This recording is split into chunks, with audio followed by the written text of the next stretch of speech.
Hello friends, welcome back to my channel. मैं ज्योति आपका अपनी इस यूट्यूब वीडियो में स्वागत करती हूँ। आज का हमारा टॉपिक है वचन। तो वचन क्या होते हैं, थोड़ा सा इसको समझते हैं। देखिए, वचन क्या है?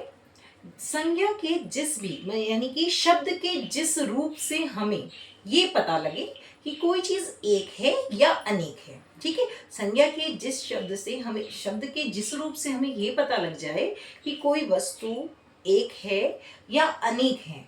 ठीक है, तो वहां पे क्या होता है, वहां पर ये वचन काम करते हैं। यानी हमें पता लग रहा है कि कोई चीज एक है या अनेक है।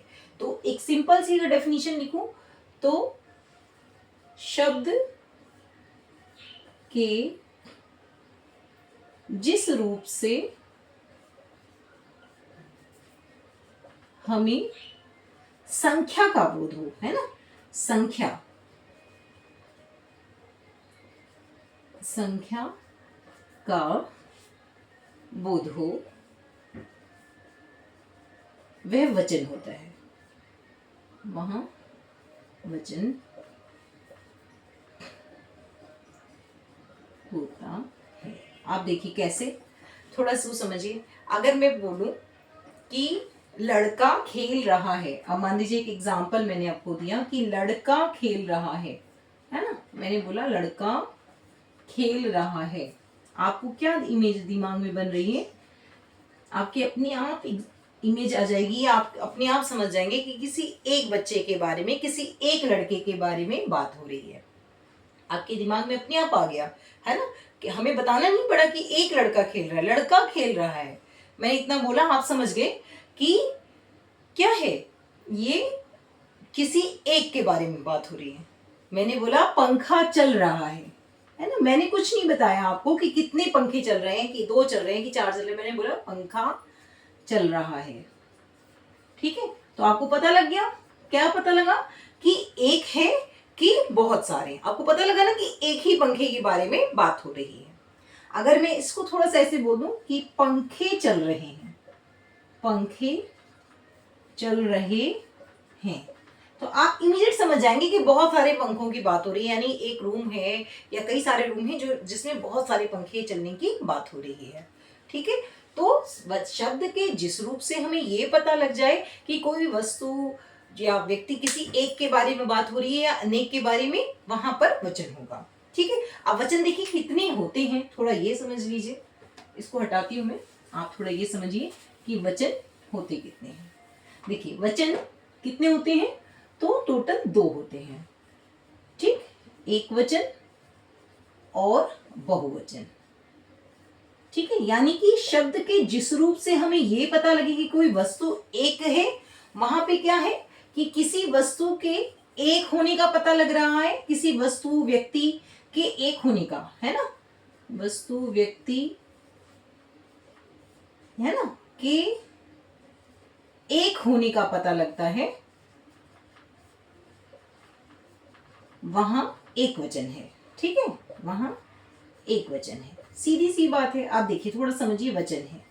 देखिए, अब मैंने बोल दिया कि लड़की खेल रही है या लड़की पढ़ रही है, तो आपके दिमाग में आएगा कि कोई लड़की है, वो पढ़ रही है। आप उसका नाम बेशक नहीं जान रहे। मैंने क्या बोला, सिंपल सी बात बोली, लड़की पढ़ रही है, या मैंने नाम ले लिया, मैंने बोला मोनिका पढ़ रही है, तो आपके दिमाग में आ गया कि कोई मोनिका नाम की लड़की है, एक बैठी है, और वो बैठी है, खड़ी है, जो भी है, वो क्या कर रही है, पढ़ रही है। तो एक की ही आपके दिमाग में इमेज आएगी, आप समझ जाएंगे कि एक के बारे में बात हो रही है। लेकिन अगर मैंने बोल दिया लड़कियां पढ़ रही हैं, है ना, तो आपके दिमाग में आ जाएगा कि यानी बहुत सारी हैं, तो यानी वहां पे बहुवचन होगा।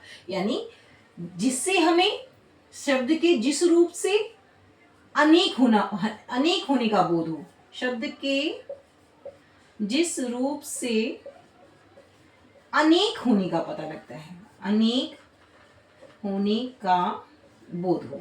अब जैसे मैंने अभी आपको बताया, मैंने बोला लड़की पढ़ रही है। ठीक है, पढ़ रही है, तो आपके दिमाग में क्या इमेज बन रही कि एक लड़की पढ़ रही है, ये एग्जाम्पल है। अब मैंने बोल दिया लड़कियां पढ़ रही हैं, लड़कियां पढ़ रही हैं, तो आपके दिमाग में आ गया, आपको समझ आ गया कि बहुत सारी बच्चों की, बहुत सारी लड़कियों की बात हो रही है। ठीक है, तो एक वचन यानी शब्द के जिस रूप से हमें एक होने का पता लगेगा वहां एक वचन, जहां हमें ये पता लग जाए शब्द के जिस रूप से कि बहुत सारी की बात हो रही है वहां पे बहुवचन। ठीक है, अच्छा इसके अंदर कुछ इंपॉर्टेंट बातें हैं वो मैं आपको और बताती हूँ कि वचन में इंपॉर्टेंट और क्या चीज होता है। देखिए कभी कभी क्या होता है कि कुछ ऐसी चीजें हैं जो कभी भी बहुवचन नहीं होती, वो हमेशा एक ही रहती हैं, है ना। कभी भी क्या होती हैं बहुवचन में, मतलब हमेशा वो एक वचन ही रहेंगी, बहुवचन नहीं होंगी। अब जैसे देखिए मान लीजिए मैं अगर बात करूं, आप सबने भाववाचक संज्ञा पढ़ा होगा, है ना। भाववाचक में क्या होता है कि जब कोई हमारे अंदर भाव हो, चाहे वो दुखी होने का हो, खुश होने का हो, है ना, तो ये जो भाव प्रकट करते हैं तो वो क्या है भाववाचक संज्ञा। इनको कभी भी बहुवचन नहीं बदला जा सकता। जैसे देखिए, जैसे कि मान लीजिए भाववाचक संज्ञा वाले जो शब्द होते हैं ना उनको नहीं बदला जा सकता। भाववाचक लिखना है, भाववाचक संज्ञा, तो ये क्या होंगे, ये हमेशा एक एक वचन में होंगे, ये हमेशा एक वचन रहते हैं। कैसे, थोड़ा सा देख लीजिए। जैसे गुस्सा, है ना, ठीक, गुस्सा ये एक वचन ही रहता है। आप गुस्से की क्वांटिटी या गुस्से को समझ नहीं सकते, गुस्सा हमेशा एक वचन रूप है। इसी के साथ मान लीजिए और अगर देखें तो एक होता है बचपन, ये भी क्या है एक वचन है। बुढ़ापा, है ना, ये सब क्या है एक वचन रूप है। ठीक, इस तरह से ये हमेशा एक वचन ही रहते हैं। इसके अलावा किसी तरह की धातु है ना, मान लीजिए कोई धातु है, धातु क्या, जैसे कोई मेटल का कोई सामान है, चाहे वो लोहा चांदी, ये सब क्या है, ये भी हमेशा एक वचन रहते हैं। लोहा, चांदी, तांबा या फिर सोना, है ना, या लकड़ी, ये क्या है, ये हमेशा एक वचन ही रहते हैं, इनका बहुवचन रूप नहीं होता। ठीक है, तो ये इंपॉर्टेंट चीज है, इसलिए मैं आपको बता रही हूँ कि ये हमेशा एक वचन में ही रहते हैं, इनको आप बदलने की कोशिश ना करें। ये हमेशा आप जैसे जो हमारे सौर मंडल की चीजें हैं, है ना, जैसे आपको पता है कि पृथ्वी, सूर्य, ये तो आपको पहले से क्लियर है कि ये सब एक ही है ना, ये दो नहीं है, ये एक ही है, तो ये भी हमेशा एक रहेंगे। चंद्रमा, है ना, अब जैसे तारा है, तो तारा तो एक भी हो सकता है, बहुत सारे भी हो सकते हैं, तो वो तारे को उसमें नहीं रखेंगे। तो पृथ्वी, सूर्य, चंद्रमा, ये सब क्या है, ये हमेशा एक ही रहते हैं, तो ये हमेशा एक वचन में होंगे। ठीक है, ये भी हमेशा एक वचन रहते हैं। इसके अलावा और देखिए और क्या एक वचन हो सकता है, जैसे किसी तेल घी की बात हो, तेल, घी, दूध, दही, ये क्या है, ये सब भी हमेशा एक वचन ही रहते हैं, ये बहुवचन कभी भी नहीं होते। ठीक है, इनका जो रूप है वो एक वचन ही होता है। ठीक, आगे इतनी बात समझ में। कौन कौन सी चीजें, जैसे मैंने आपको बताया भाववाचक संज्ञा के जो शब्द होते हैं ये क्या होते हैं, ये एक वचन ही रहते हैं। धातु, लोहा, चांदी, इस तरह की जितनी भी मेटल्स होंगी, है ना, ये सारे क्या होंगे, लड़की लिख दिया मैंने, लकड़ी लिखना था, ओ लकड़ी, ठीक है, लकड़ी, तो ये सारी चीजें क्या होंगी, लोहा, चांदी, सोना, तांबा, लकड़ी, ये सारी चीजें हमेशा एक वचन रहती हैं। इसके अलावा पृथ्वी, सूर्य, चंद्रमा, ये सारी चीजें क्या हैं, आपको पहले से पता है, ये सारी एक वचन है। ठीक है, ये सारी एक वचन। कोई भी व्यक्तिवाचक की अगर मैं बात करूं तो व्यक्ति विशेष है वो, तो पृथ्वी क्या है, व्यक्तिवाचक है, एक है। ठीक, जैसे हिमालय बोल दो तो हिमालय अपने आप में एक ही है। ठीक है, माउंट एवरेस्ट एक ही है, उसका बहुवचन रूप नहीं बना सकते आप, है ना। तो इस तरह से यानी किसी का नाम है तो नाम को आप कन्वर्ट करके बहुवचन नहीं बना सकते। तेल, घी, दूध, यानी कि इस तरह की जो चीजें हैं, तो जैसे चीनी, है ना, तो चीनी, चीनियां थोड़ी हो जाएगा, तो चीनी, इस तरह की चीजें हैं। तो ये जैसे गेहूं, तो ये सब क्या है, ये व्यक्ति वाचक संज्ञा के अंतर्गत आएंगे, तो ये सारे एक ही रहेंगे, ये बहुवचन में नहीं बदलेंगे। ठीक, तो अब इतनी बात आपको समझ में आ गई कि एक वचन के ये वाले जो रूप हैं ये कभी भी नहीं बदलते हैं। अब देखिए इसके आगे, देखिए इसके अलावा बहुवचन के बारे में एक खास बात यह है कि बहुवचन में कभी कभी क्या होता है, जैसे किसी को आदर देने के लिए हम क्या करते हैं, कभी कभी बहुवचन का प्रयोग करते हैं। ठीक है, यानी किसी ने आदर के भाव के साथ, है ना, वहां पर किसी को सम्मान देना है तो वहां पर क्या होगा, बहुवचन रूप का प्रयोग होता है। ठीक, देखिए जैसे एक सेंटेंस से समझिए, आदर, अगर आदर सम्मान के क्षेत्र में आदर या फिर सम्मान देने के लिए हम क्या करते हैं, कभी कभी सम्मान के लिए बहुवचन, हालांकि वो बहुवचन है नहीं, लेकिन हम आदर देने के लिए उनको क्या करते हैं, बहुवचन, सम्मान के लिए बहुवचन का प्रयोग किया जाता है, बहुवचन का प्रयोग होता है। ठीक है, कैसे जरा देखिए, जैसे महात्मा गांधी सत्य के पुजारी थे, है ना।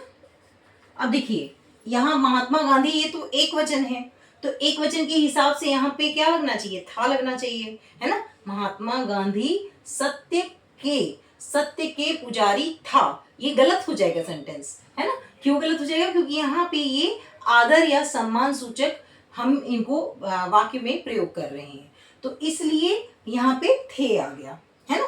यानी जो हम कभी किसी को सम्मान देने के लिए अगर हम प्रयोग करते हैं तो वहां बहुवचन में वाक्य लिखते हैं। ठीक है, यानी किसी वाक्य को कभी कभी हम क्या करते हैं, बहुवचन के साथ लिखते हैं, यानी उसमें जो क्रिया लग रही है, जो हेल्पिंग वर्ब है, सहायक क्रिया है, वो क्या है, वो बहुवचन के रूप में हम प्रयोग करते हैं। ठीक है, जैसे पिताजी बाजार गए। अब गया तो नहीं लिखा हमने, एक वचन के साथ तो गया होना चाहिए था, लेकिन गए लिख दिया, है ना। तो बहुवचन में कई बार क्या होता है कि हम इस तरह से आदर सम्मान के लिए बहुवचन रूप में हम प्रयोग करते हैं। ठीक है, यानी सहायक क्रिया को हम क्या करते हैं, बहुवचन के रूप में प्रयोग करते हैं। अब थोड़ा सा देखते हैं इनके नियम क्या है बहुवचन बनाने के, एक वचन से बहुवचन में बनाने के क्या नियम है। ठीक है, तो पहला नियम अगर मैं सबसे पहले की अगर मैं बात करूं तो आ को ए बनाकर, ठीक है, जैसे आ है, आ को ए बनाकर। ठीक है, मान लीजिए मैंने एक शब्द लिखा बच्चा, ठीक है, लड़का। ठीक, तो अब देखिए यहां पे अंत में क्या आ रहा है, इस संज्ञा शब्द के अंत में क्या है, आ है। अगर इसको मैंने ए बना दिया तो ये क्या बन जाएगा, बच्चे, लड़के। और भी लिख सकते हैं हम, जैसे एक लिखा मैंने पंखा, तो पंखा से क्या बन जाएगा, पंखे, है ना। दरवाजा, दरवाजा। ठीक है, तो दरवाजे, बदल गया ना, ए हो गया। तो अंत में था आ और यहाँ पे ए बना दिया हमने, यहाँ पे आ, यहाँ पे ए। ठीक है, आगे इतनी बात समझ में। तो जहां भी ए है तो जहां आ है वहां मैंने ए बनाकर इसको बहुवचन में बदल दिया, ये एक वचन हो गया और ये बहुवचन हो गया। अब आगे देखते हैं दूसरा नियम क्या है। दूसरा नियम है अ को आ बनाकर, देखिए अ को आ बनाकर, अ को ए बनाकर, माफ करिएगा, आ नहीं, आ तो यहां बता दिया ना मैंने, आ को ए बनाकर। जैसे पुस्तक, ठीक है, पुस्तक से क्या बन जाएगा, पुस्तकें, पुस्तकें। ठीक है, सड़क, देखिए यहां पे अंत में क्या आ रहा है, अंत में आ रहा है और यहां पे मैंने क्या कर दिया, ए, तो ये बहुवचन रूप हो गया। यहां पे भी आ रहा है, यहां पे मैंने क्या कर दिया, सड़कें, तो ये क्या बन गया, ये बन गया बहुवचन रूप। ठीक है, सड़कें बहुवचन रूप और सड़क एक सड़क, है ना, एक सड़क की बात हो रही है, इसका मतलब ये है।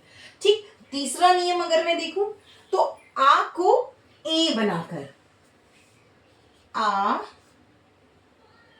को ए बनाकर, ठीक है, आ को ए बनाकर। जैसे देखिए एक है माला, अब देखिए आ रहा है यहां पर, यहां पे क्या आया, आ, तो क्या बन जाएगा, मालाएं, मालाएं। ठीक है, एक मैंने लिखा भाषा, भाषा बोलते हैं हम लोग, ठीक है, तो भाषा आ रहा है, आ का क्या हो जाएगा, भाषाएं, भाषाएं। ठीक, तो ये क्या बन गया, आ को ए बनाने पर भी बहुवचन बनेगा। तो 3 नियम मैंने आपको बताए, आ को ए बनाकर, फिर अ को ए बनाकर, और आ को ए बनाकर, ए है ना, अ में अनुनासिक आ रहा है ना, ऐसे ए है ना। ठीक, चलिए आगे देखते हैं और कौन से नियम है। ये थोड़े से अगर आप नियम देख लेंगे वचन में तो आपको बहुत आसानी हो जाएगी। मतलब आपके पास अगर शब्द है और आप उस नियम के अकॉर्डिंग बना लेंगे तो आपको बहुत ही आसानी हो जाएगी। अब देखिए ई है, जैसे छोटी ई या फिर बड़ी ई, अगर यानी अंत में ये आ रहा है को इया बनाकर, इया, ठीक है। अब जैसे बनाकर, अब इसको देखिए, इसका क्या नियम है, ये चौथा नियम मैं आपको बता रही हूं। जैसे एक शब्द हुआ मिठाई, है ना, देखिए बड़ी ई आ गया यहाँ पे, है ना। अब इसका अगर मैं बहुवचन बना दूं तो क्या करना है, हमें कुछ नहीं करना, बस आपको नियम पता है, ई आ रहा है तो आपको क्या कर देना है, मिठाइयां, इया लगा दिया मैंने, हो गया, कोई कोई दिक्कत नहीं आएगी। इसके अलावा देखिए जैसे नदी है ना, नदी, तो नदियां, नदियां, ठीक है। अच्छा, अगर आप ये नियम याद रखेंगे तो आपको एक आसानी और होने वाली है, मात्रा की मिस्टेक नहीं होगी। जैसे यहाँ पे बड़ी ई है, यहाँ पे छोटी ई में बदल गया, क्योंकि आपको पता है कि इया लगाना है, दो मात्रा तो नहीं लगेगी। नदी है तो नदी पे बड़ी की मात्रा है, यहाँ पे छोटी की हो जाएगी, तो कभी मिस्टेक नहीं होगी, यानी अशुद्धि भी नहीं होगी, ठीक है। इसके बाद जैसे स्त्री, बहुत सारे हैं, इस तरह से आप बुक से देख सकते हैं, मैं सिर्फ नियम आपको बता देती हूँ, सो दैट नहीं तो क्लास बहुत लंबी हो जाएगी। ये देखिए स्त्रियां, ठीक, तो इस तरह से देखिए अंत में क्या है, ई आ रहा है और हमने उसको इया लगाकर क्या बदल दिया, चेंज कर दिया, स्त्रियां, ठीक है। अब देखिए पांचवा नियम मैं अगर बताऊं तो,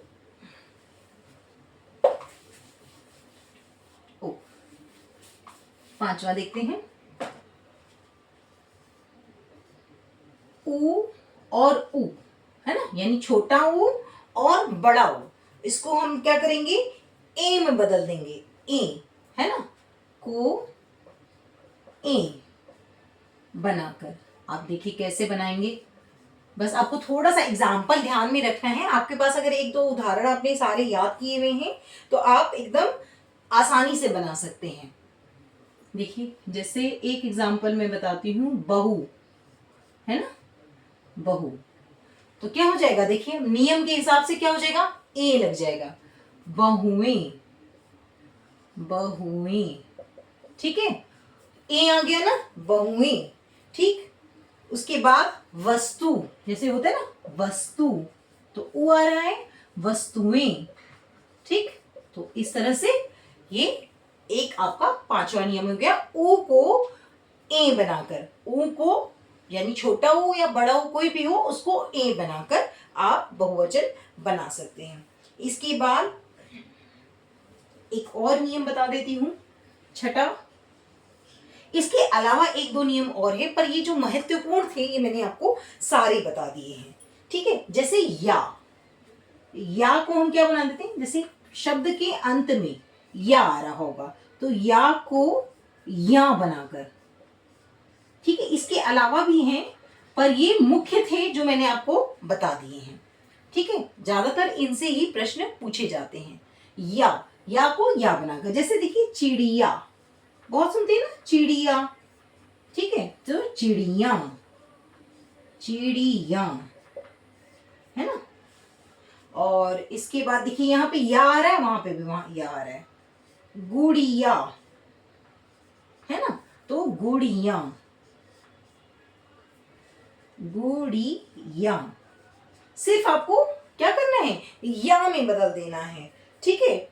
और देखिए और क्या हो सकता है, एक खाने की चीज है गुजिया, सब लोग होली में खाते हैं गुजिया, तो गुजिया, यानी बहुत सारी गुजिया की बात हो रही है, मैंने गुजिया खाई, उन सब ने गुजिया खाई, यानी बहुत सारी थी, बहुत सारे लोगों ने खाई, ठीक है। तो इस तरह से मैंने आपको नियम बताए, अ, आ और ई, इसके बाद ऊ, या, ये सारे मैंने आपको नियम बता दिए कि किस तरह से आप इनको बदल कर आप इसका वचन का रूप बदल सकते हैं। वैसे तो क्या होता है कि हमें याद करा दिए जाते हैं, पर अगर आपको किसी चीज का नियम पता है ना, तो अगर आपको कोई चीज नहीं भी आती है, आप उस नियम के अकॉर्डिंग करेंगे, आप पाएंगे कि हमेशा आप सही कर रहे हैं। मतलब आपको उसको जांचने की जरूरत नहीं है अगर आपको उसका नियम याद है। ठीक है, तो आई होप कि आपको अच्छा लगे तो लाइक सब्सक्राइब करना है, और अब मुझे पता है कि आप लोग सब लोग करने वाले हैं। मिलेंगे अगले वीडियो में, तब तक के लिए बाय बाय।